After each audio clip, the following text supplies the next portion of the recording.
Kita dengan sebuah hadis pada petang ini, hadis yang ke-177. Di bawah tajuk mempersiapkan pasukan dan membangunkan masjid.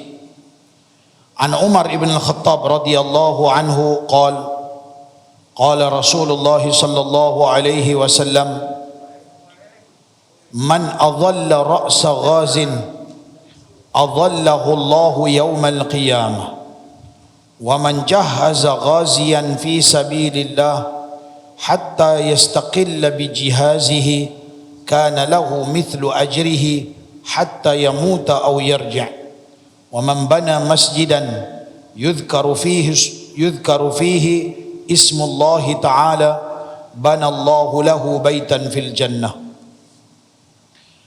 Di bawah tajuk ni ada dua perkara. Pertama sekali kata dengan Umar Al-Khattab radhiyallahu anhu dengan hadis yang diriwayatkan oleh Imam Ahmad, Al-Baihaqi, Al-Hakim dan Ibnu Hibban. Rasulullah sallallahu alaihi wasallam bersabda, siapa yang menaungi kepala orang yang berperang, jadi ketua untuk pergi perang, Allah akan menaunginya pada hari kiamat. Dan siapa yang melengkapi seorang pasukan fi sabilillah hingga berangkatlah dia dengan persiapannya, maka adalah baginya seumpama pahala orang yang berperang itu, sehingga dia mati syahid ataupun dia kembali dengan selamat. Kelebihan berperang di jalan agama Allah,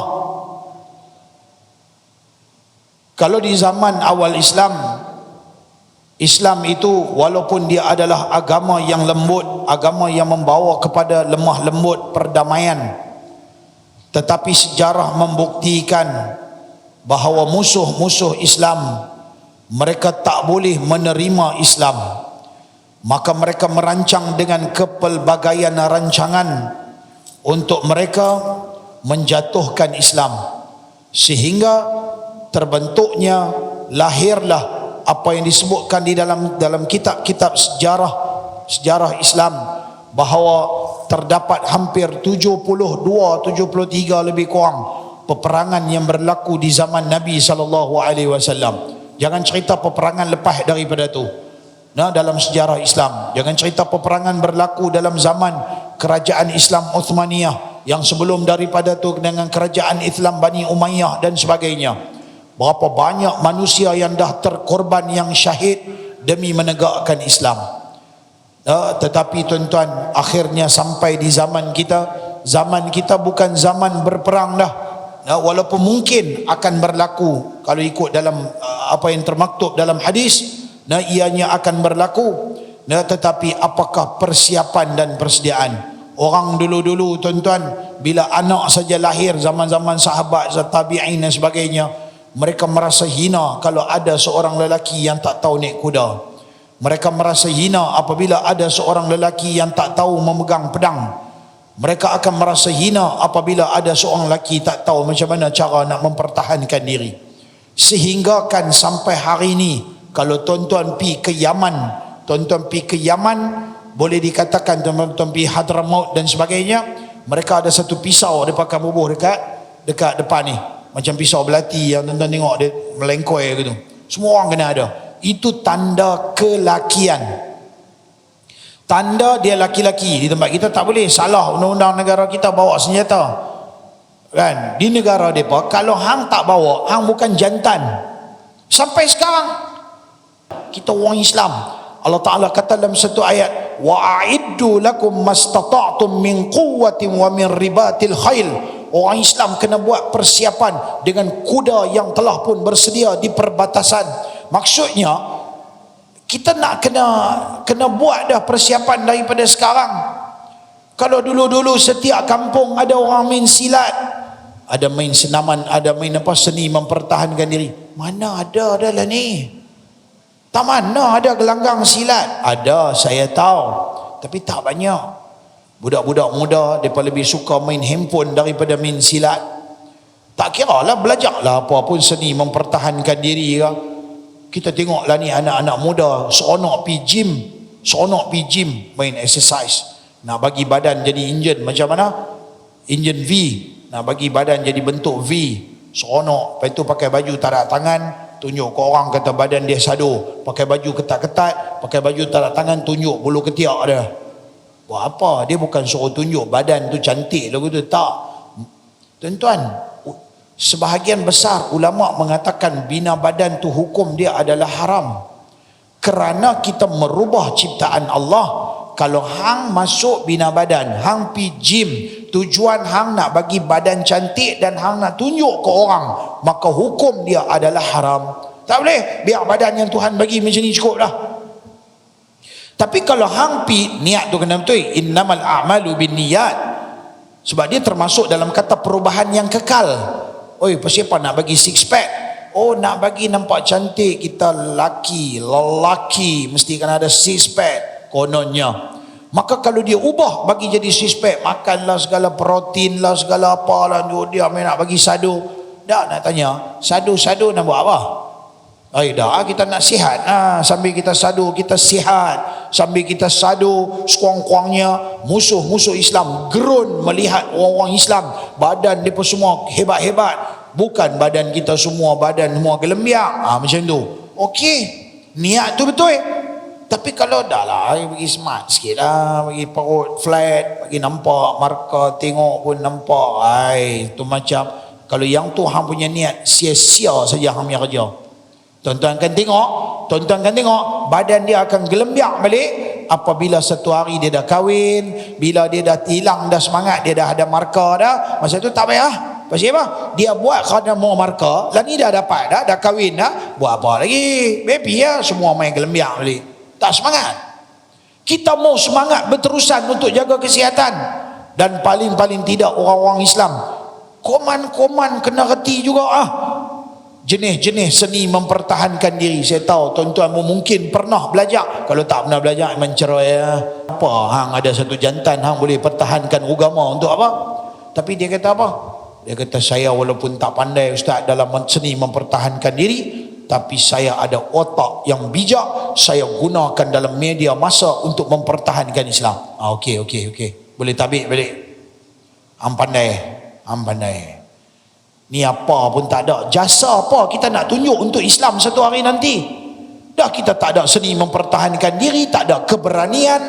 Dah kita tak ada semangat berjuang. Kalau tuan-tuan belajar dalam Syama'il Al-Muhammadiyah, dia akan buat main bab Nabi ada perisai, Nabi ada 10 bilah pedang, Nabi ada baju perang, Nabi ada topi besi.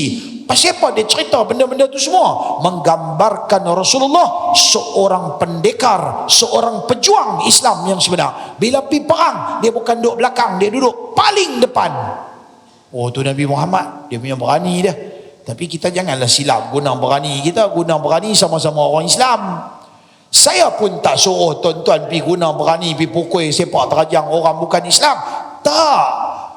Buat persiapan. Kita tak tahu kemungkinan-kemungkinan yang akan berlaku terhadap agama kita, akal kita, maruah kita, keluarga kita, masyarakat kita, masjid kita, umat Islam kita. Kita tak tahu apa nak jadi satu hari nanti. Maka paling-paling tidak semangat tu ada berkobar-kobar. Saya kalau tengok budak-budak, saya kata ni pergi belajar lah lagi bagus daripada duk main handphone. Kalau hang belajar main handphone, main internet, hang boleh guna hang punya kepintaran dalam bidang internet ni untuk hang mempertahankan Islam. Sekurang-kurangnya ada hang punya jasa. Ni dah kalau apa tak ada. Tapi saya nak abang kata, dalam hadis yang kita bacakan pada petang ni, Nabi SAW menganjurkan kepada kita orang-orang Islam, umat Islam ni tuan-tuan, dia kena ada persiapan, dia kena ada persediaan dengan pasukan-pasukan yang berperang di jalan agama Allah. Tak mustahil. Tuan-tuan tahu, kalau tuan-tuan perhatikan, kalau kita boleh kongsi bersama pada petang ini, tuan-tuan boleh tengok negara yang duduk keliling kelalang kita dalam dunia, sat-sat perang, sat-sat bergaduh, sat-sat bunuh. Malaysia ni antara negara yang Tuhan bagi alhamdulillah aman. Dia tak main sampai gaduh perang-perang bunuh-bunuh macam zaman 60 tahun 70 tahun zaman Jepun, zaman British dulu. Tak, dia dah tamat sampai takat tu ya. Sampai takat hari ni boleh aman. Tapi tuan-tuan, nikmat keamanan ni boleh jaga sampai bila? Nikmat keamanan ni boleh jaga sampai bila? Berdasarkan fakta hadis, akhir zaman dunia akan berlaku perang demi perang, perang demi perang.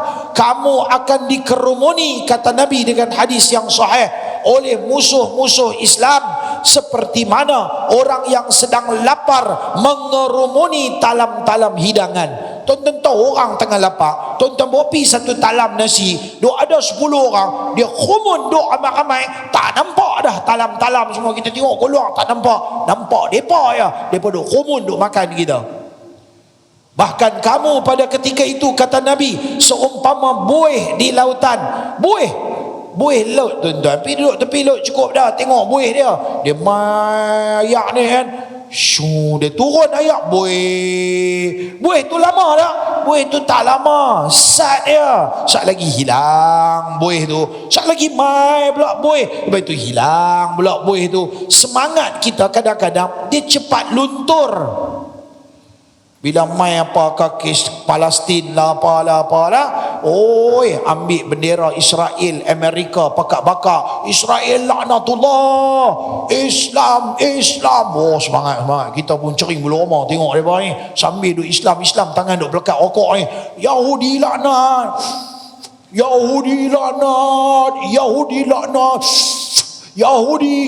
Amerika laknat. Mereka kalau tengok video dia berkata, poda Yahudi, tangan bapak Yahudi ada di tangan hang.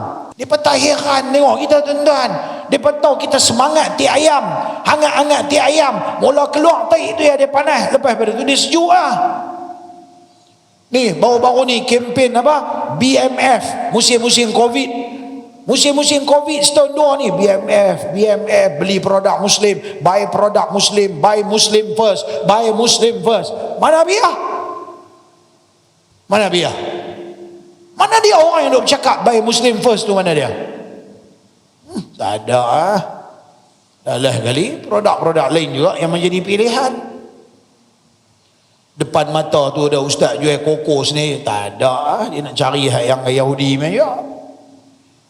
Kita jual produk halal tapi cari bersih, basuh elok-elok, jual elok-elok. Ada orang Islam jual telur masin, basuh elok, contohlah. Dah dia pergi kedai, dia tengok, boleh telur masin, siapa buat? Tak pernah ambil tahu, haram ke, halal ke, boleh, janji boleh makan, sudah. Tuan-tuan yang dirahmati Allah, saya bukan kata kat tuan-tuan, duk kata kat sebahagian daripada orang-orang Islam ni yang tak ada sensitivity terhadap agama. Orang tak penting sangat benda-benda macam ni. Saya nak cakap lebih-lebih malas, tuan-tuan. Sebab apa? Bila cakap lebih-lebih, saya pergi mula, oh ni rasis. Oh, hang kata aku rasis. Tapi selama ni hampa menggunakan bahasa, hampa media, hampa duk boykot produk-produk daripada orang Islam yang tu hampa tak kata rasis. Depa nanti mai beli selagi mana depa tak ada ya. Kalau depa ada, depa tak nak mai lah, tuan-tuan. Kita ya duk terhegeh-hegeh pergi duk belah depa pergi depa senang.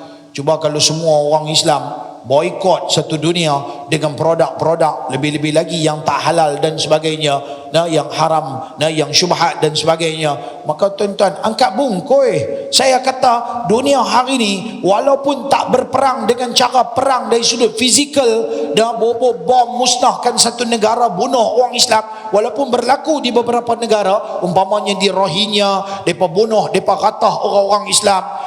Di mana di Yaman, dia di beberapa negara, di Turki dan sebagainya, banyak negara-negara ada proses-proses untuk membunuh orang-orang Islam, memang bunuh sungguh. Tetapi tuan-tuan, zaman lah ni dah sampai kepada zaman di mana apabila kita berperang dengan cara ekonomi saja pun depa dah boleh angkat bungkuih dah. Tapi semangat orang Islam, tuan-tuan, semangat kita mudah pudar. Semangat dia, orang panggil apa, ada musim-musim. Nabi bagi semangat dekat kita, Nabi kita apa? Siapa yang memimpin perang ataupun siapa bantu orang yang pergi perang, dia nak pergi, dia uzur, dia orang tua, dia tak larat pergi perang, dia kata tak apa, ambil kuda aku, saya infak saya punya kuda.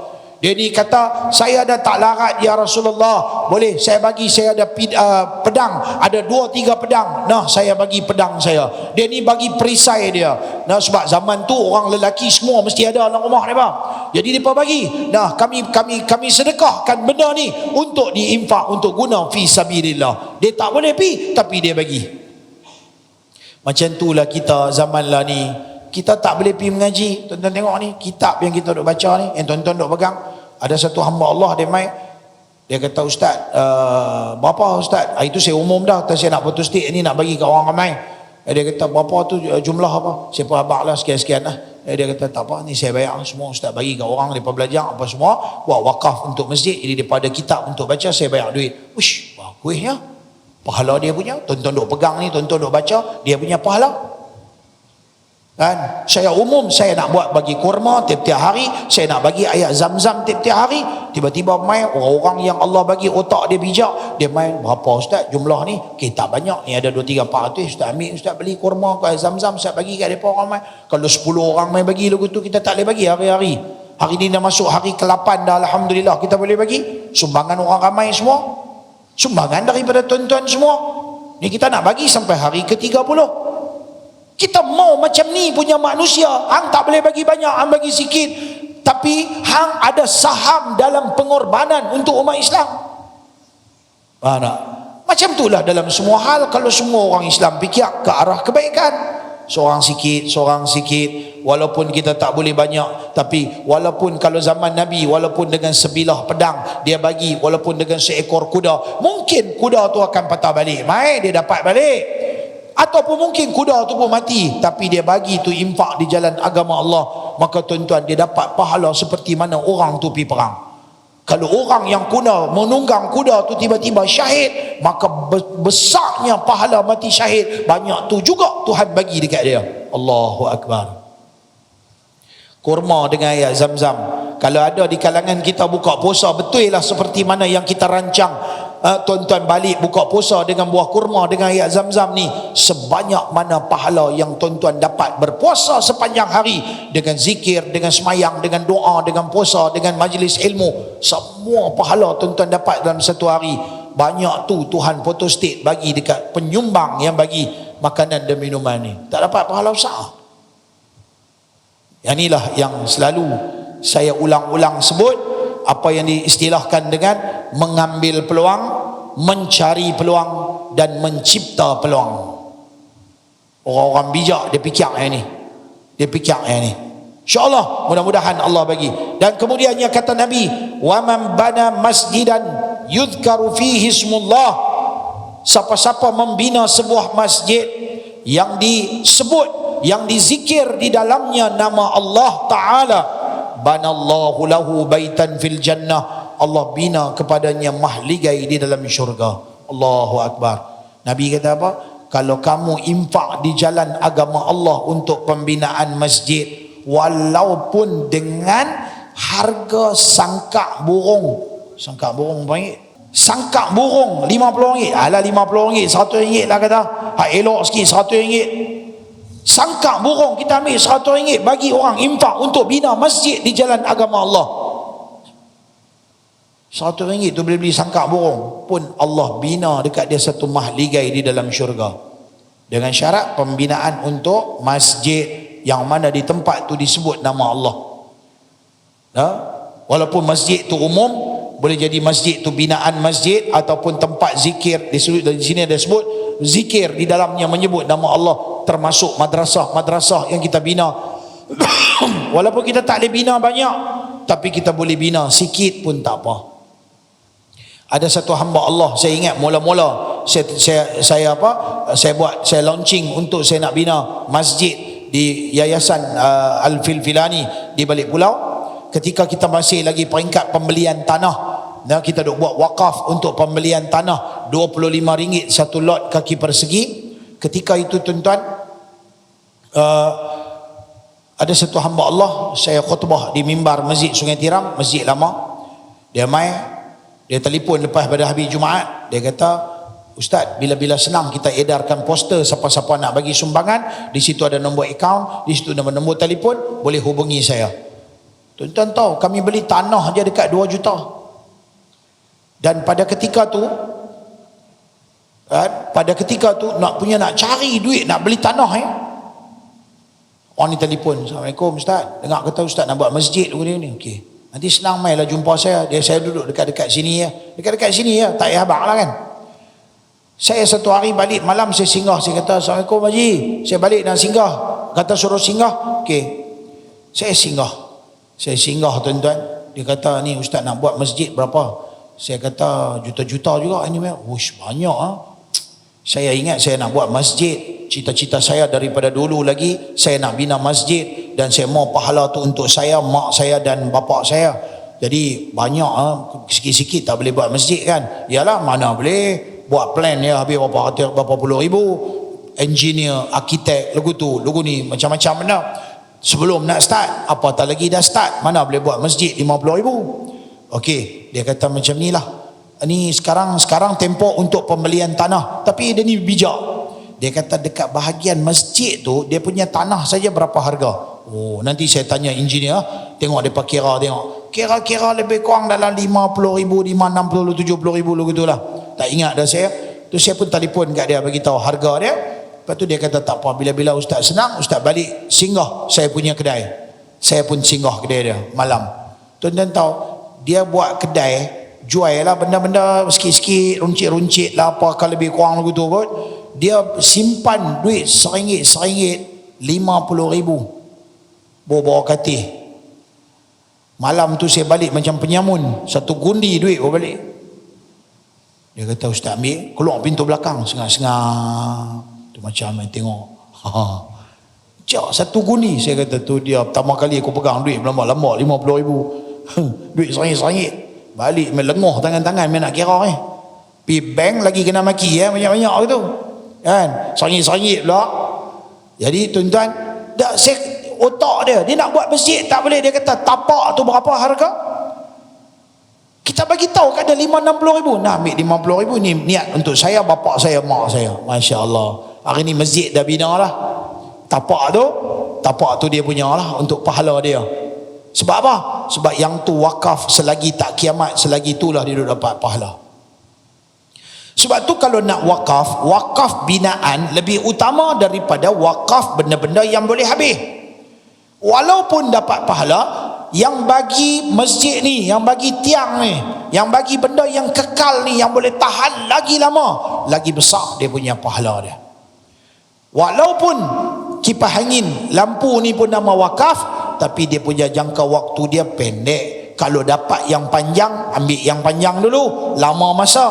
Lepas kapet paling lama 10 tahun kena buang. Busuk lah, habuk lah, rosak lah, wakaf juga. Tapi nak banding dengan batu lebih besar dia punya, lebih lama penggunaannya, maka yang ni lebih utama, biar bagi lama. Tapi kalau dah tak ada, kapet pun kapet lah, janji wakaf. Okey, janji wakaf. Tadi ada orang tanya soalan, dia nak bagi zakat. Ustaz, saya nak bagi zakat, boleh tak? Ustaz dah buat masjid kan? Kalau boleh tak saya bagi zakat tu niat wakaf sekali? Saya kata tak boleh. Wakaf untuk binaan, zakat untuk orang.